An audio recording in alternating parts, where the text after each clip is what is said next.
The latest Star Wars show is bad.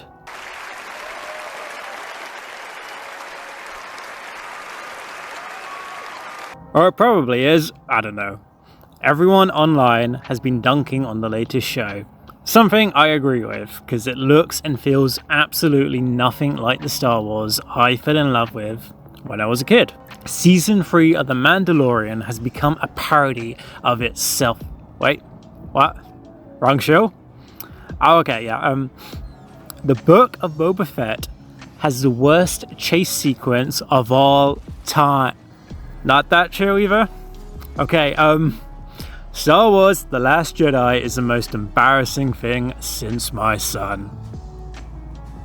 Wait, okay, which show or movie are we all upset about now? Oh, right, The Acolyte. Okay, it sounds like I'm taking the piss. I'm not. I agree with many of the complaints, and I'm just gonna hit you with the cold hard facts. Star Wars now isn't just a franchise, it's a product. It's a property owned by a business trying to make all the money it possibly can. It's no longer one man with one vision trying to tell his story for better or worse. Now it's a bunch of different creators, each with different interpretations of the property and different agendas trying to make their own thing. You get some good stuff from it, and/or Clone Wars, but you also get a lot of hot garbage. We've all been disappointed in Disney Star Wars since The Last Jedi, and looking back at it, The Force Awakens, it had positive reviews, but that managed to completely shit on the legacy of Return of the Jedi. And it was basically just a rehash of the same old story of the first one. So why are we still here? Why do we keep coming back and acting disappointed? For me, at least, I think it's still the love for what it once was, and what it still could be. Fantasy epic about good versus evil. Every so often, something good enough gets dropped just to keep the love alive. The Clone Wars and/or Tales from the Jedi. Some of the games are okay. I'm at least a little bit invested in some of the animated stuff. The teams involved there seem set on doing their own thing, but even that feels hit or miss. Season 2 of The Bad Batch has 2 really good episodes, but the rest are just kind of forgetful. Did you hear what I said? Help him. Certainly not. That would be a waste of the Empire's resources. He'll die.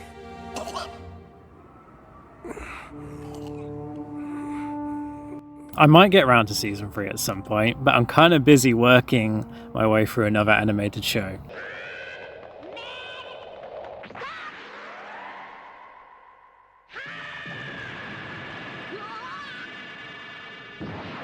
Look, I could go into the problem with each show and movie, but you've heard it all before. It's the same thing with Marvel. They just want to play it safe and ride off the brand name. Why take the time to make a show that is consistent with the lore, respects the franchise, and has actual quality writing when you can shit out 5 shows off the conveyor belt each goddamn fucking year? Andor had great writing. I'd recommend it to people who don't even watch Star Wars. But I also know it wasn't their best performing show. So why even bother? Who's actually the Star Wars Disney audience? I had a person at work complain about Trolls Online review bombing the show, and when I asked him what he thought of The Acolyte, his response was a shrug and the words, "It's alright." And I kind of think that sums up this whole goddamn argument. I can't tell you what a real Star Wars fan is nowadays, because there's so much content, varying quality over so many goddamn years. But I've got a pretty good idea on who's watching. It's just your brain dead audience who know the name and see a flashing lightsaber. They come home from a long day of work, don't want to think too hard. They've either been told it's cool to be a nerd, or the media has told them that it's the thing that they must consume. Just turn your brain off and watch some flashing images. Guys, was that too mean? I mean, no, if you like it, then good for you, but don't put the name Star Wars on it, and don't call people trolls for expecting better. We all know this will go on for years. Disney just shitting out shows with brand names because modern audiences will watch anything. It sounds like a nightmarish dystopian future, But I was really done with Star Wars years ago. I'll watch Andor when it comes out, and imagine if a competent studio actually makes a good Battlefront game that lives up to the scales of what these battles should be. With it being easier for people to make content from their own homes, hopefully we'll get some more independent studios with less shareholder control actually make some decent sci-fi epics? Maybe.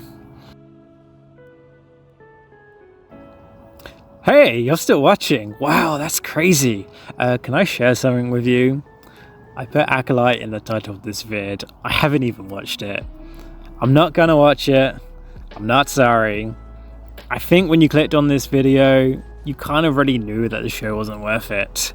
And there's more than enough people out there who will tell you it's bad. I kind of just wanted to summarize the state of the product, and it's been a product for a long time. If you wanted to see someone do a better job explaining it than me, I'd recommend go watching Drew Gooden's video. It honestly seems like their entire goal at this point is to just be like, remember this guy?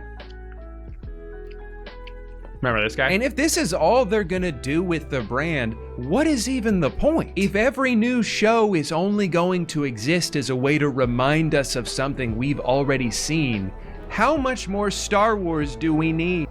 Also, kind of crazy, there's a subscribe button under this video. I'm told if you press it, good things will happen. Who knows?